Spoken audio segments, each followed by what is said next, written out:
بسم اللہ الرحمن الرحیم الحمدللہ رب العالمین والصلاة والسلام علی سید الانبیاء والمرسلین الصلاة والسلام علیہ یا رسول اللہ وعلی آلہ و صحابہ یا حبیب اللہ۔ دروس البلاغہ کا سبق والغرابۃ کون الکلمات غیر ظاہرۃ المعنی، یہ ایک جملہ ہے۔ نحو تکا کا بمعنی اجتماع و افرن کا بمعنی انصرف و اطلخم بمعنی اشتد، یہ دوسرا جملہ ہے۔ انہوں نے بچوں کو ذرا آہستہ پڑھنا، یہاں سے لے کے یہاں تک تھوڑی سی جلدی ترکیب۔ الغرابۃ مبتدا تو کون یہ خبر، الکلمات کون کا مضاف ہے، غیرہ کون کی خبر۔ کون مصدر کا بھی اسم ہوتا ہے، خبر ہوتی ہے، لیکن پکا قاعدہ جو اسم ہوگا کون کا وہ لفظوں میں مجرور ہوگا، محلاً مرفوع ہوگا، آپ نے سنا نہیں ہے۔ غیرہ یہ کون کی خبر ہے، کلمات کون کا اسم ہے، مضاف الیہ ہے۔ نہ وہ مضاف تکا کا ذوالحال ہے، بمعنی اجتماع میل ملا کے حال، افرن کا بمعنی انصرف، اطلخم بمعنی اشتد۔ ہم پڑھ رہے ہیں فصاحت کلمہ۔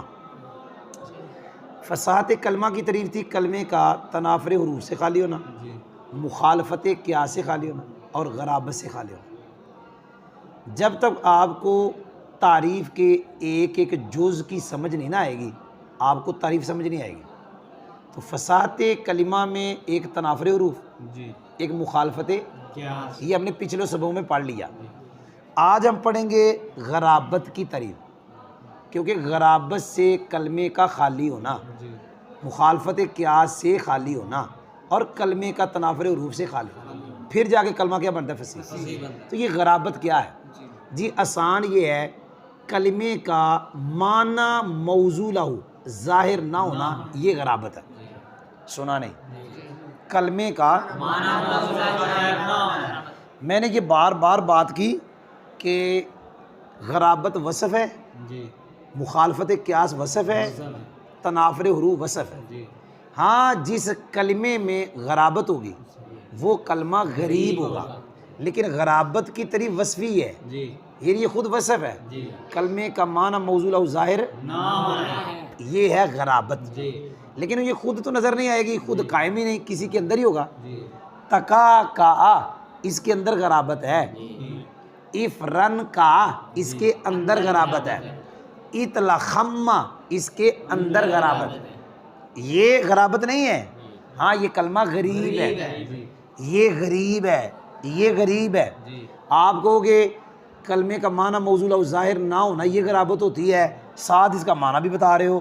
بھئی جنہوں نے بتایا پتہ نہیں کہاں سے نکال کے اور کتنی مشقت سے نکالا، تیرے لیے تو آسانی سے پڑھا ہوا آگے کہ تکا کا معنی اجتماع، یہ بڑی مشکل سے نکالا انہوں نے، اس کا معنی بڑی مشکل سے نکالا، اس کا معنی بڑی مشکل سے نکالا۔ آپ تیرے لیے تو ایسے جیسے نظر آ رہا ہے، تو جنہوں نے پہلی مرتبہ اس کا معنی تلاش کیا ہوگا پتہ نہیں اس کو کتنی دیر لگی ہوگی، کتنی مشقت اٹھائی ہوگی، کتنا سوچ و بچار کیا ہوگا۔ کوئی سمجھ بھی آئی کہ نہیں آئی؟ ترجمہ اور غرابت کلمے کا غیر ظاہرۃ المعنی ہونا ہے۔ دوسرا ترجمہ، غرابت کلمے کا معنی ظاہر نہ ہونا ہے، یعنی غیر کا معنی نہ ہونا کہنا ہے، کلمے کے معنی کا ظاہر نہ ہونا ہے، لیکن وہ ذرا آسان ہے، غیر کا معنی غیر ہی کر، غیر کا کو پتہ ہے نفی کے لیے آتا ہے۔ غرابت کلمے کا غیر ظاہرۃ المعنی ہونا، غرابت کی مثال تکا کا اس حال میں کہ اجتماع کے معنی میں ہو، افرن کا اس حال میں کہ انصرفہ کے معنی میں یا ہے، اطلخم اس حال میں کہ اشتدا کے معنی کی مثل میں ہے، کی مثل میں ہے۔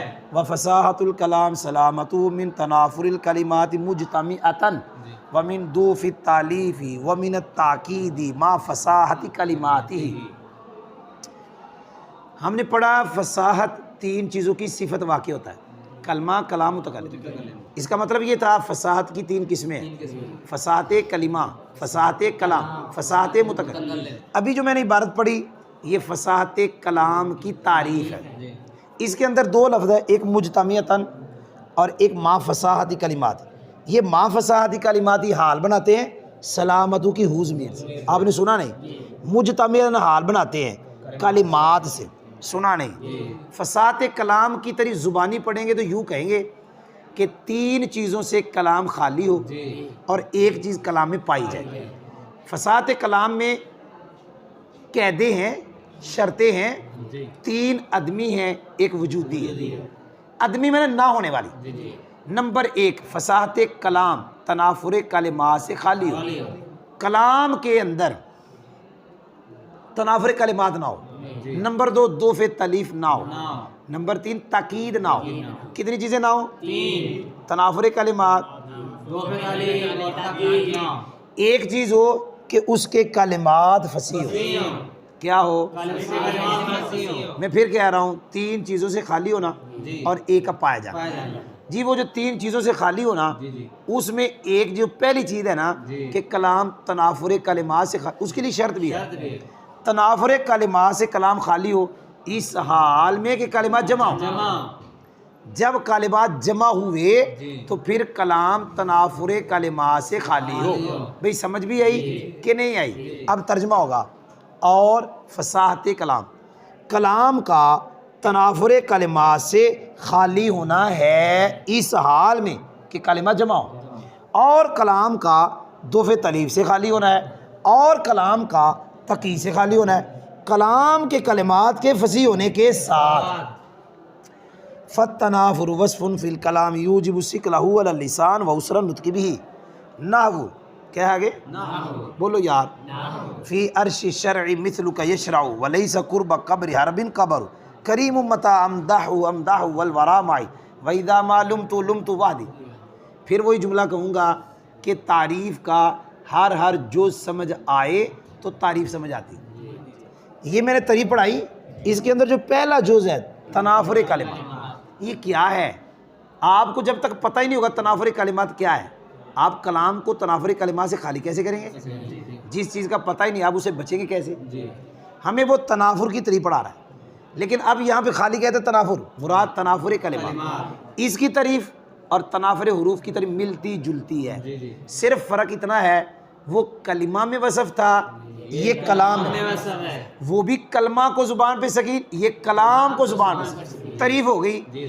کلام میں ایسا وصف، کلام میں ایسا وصف جو وصف کلام کے ثقل کو، اس کے بھاری ہونے کو زبان پہ ثابت کرتا ہے، اور کلام کے ساتھ بولنے کی تنگی کو ثابت کرتا ہے۔ وہی سمجھ بھی آئی؟ اب صرف ترجمہ ہوگا۔ پس تنافر کلام میں ایسا وصف ہے جو وصف کلام کے ثقل کو زبان پر ثابت کرتا ہے اور کلام کے ساتھ بولنے کی تنگی کو ثابت کرتا ہے۔ یہ ہم نے تنافر کی تعریف پڑھی، یعنی تنافر کلمات۔ آگے مثالیں ہیں، بظاہر آپ کو ایسے نظر آیا جیسے یہ 2 شعر ہیں، یہ 2 شعر نہیں ہیں۔ فی رفع عرش الشرع مثلک، یہ کسی شعر کا ایک حصہ ہے۔ ولیس قرب قبر حرب، یہ بھی ایک شعر کا مصرع ہے۔ ہاں یہ نیچے والا پورا شعر ہے، آپ نے سنا نہیں، نیچے والا پورا شعر ہے جی۔ یہ ایک تنافر کی مثال، یعنی تنافر کلمات۔ ایک مثال اس کے اندر ہے کہ جب یہ کلمات جمع ہوئے تو ان میں تنافر آ گیا۔ ایک مثال یہاں ہے کہ جب یہ جمع ہوئے تنافر آ گیا، اور ایک یہاں ہے کہ جب یہ جمع ہوئے تنافر آ گیا۔ تو کہہ سکتے ہیں تنافر کی کتنی مثالیں ہیں؟ 3۔ ایک اس میں ہے، ایک اس میں ہے، اور ایک اس میں ہے۔ بھئی جب یہ اکیلے اکیلے تھے تو ثقیل نہیں تھے۔ فی رفعن عرشن شرعن مثلک، یہ اکیلے اکیلے ثقیل نہیں تھے، لیکن جب ملائے جمع ہوئے اب کلام زبان پہ ثقیل ہو گیا۔ لیسا قرب قبر حرب قبر، کوئی ثقیل نہیں ہوا، لیکن جب جمع ہوئے تو اب ان کی ادائیگی مشکل ہو گئی، اب یہ کلام زبان پہ مشکل ہو گیا، وزنی ہو گیا، بھاری ہو گیا۔ کوئی سمجھ بھی آئی؟ یہ جب اکیلے اکیلے تھے، امداحہ، امداحہ، جب اکیلا اکیلا تھا تو کوئی مشکل نہیں تھا، لیکن جب جمع ہوا امداحہ، اب مشکل ہو گیا۔ آپ نے سنا ہے، ان کا ترجمہ بھی کرتے ہیں۔ شرع کے جھنڈے کو اٹھانے میں تیری مثل اٹھاتے ہیں، یہ لفظ ہے مثلو کا، غلط لکھا ہوا مثلو کا۔ ہر رب کی قبر کے قریب کوئی قبر نہیں۔ کریم، اس سے پہلے نکالو ہوا، کہ وہ بادشاہ ایسا کریم ہے، وہ بادشاہ ایسا کریم ہے۔ جب میں اس کی تعریف کرتا ہوں، یہ لفظ پڑھنا امداحہ، کیا پڑھنا ہے؟ امداحہ۔ جب میں اس کی تعریف کرتا ہوں، یہ شرط ہے، متا اس میں شرط ہے، امداحہ، تو میں اس کی تعریف کرتا ہوں، واو حالیہ ہے، اس حال میں کہ مخلوق میرے ساتھ ہوتی. وَإِذَا مَا لُمْتُ جب میں اس کی ملامت کرتا ہوں برائی بیان کرتا ہوں لُمْتُ وادی تو اکیلا ہی کرتا ہوں. یعنی وہ اتنا مطلب اعلیٰ ہے کہ جب شان بیان کروں تو سارے کرتے ہیں, جب برائی کروں تو کوئی بھی نہیں کرتا, میں اکیلا ہی کرتا ہوں. جی سمجھ میں آئی. تنافر کی مثال کیا کہا؟ فی رفع عرش الشری مثل کا یشرع کی مثل میں ہے, اور لیس قربا کاباری حربن کابارو کی مثل میں ہے, اور کریم متا امدہ والورا معی وَإِذَا مَا لُمْتُ وادی کی مثل میں ہے. لیکن یہاں تنافر ان سارے کلمات کے جمع ہونے کی وجہ سے یہاں بھی جمع یہاں صرف امداحہ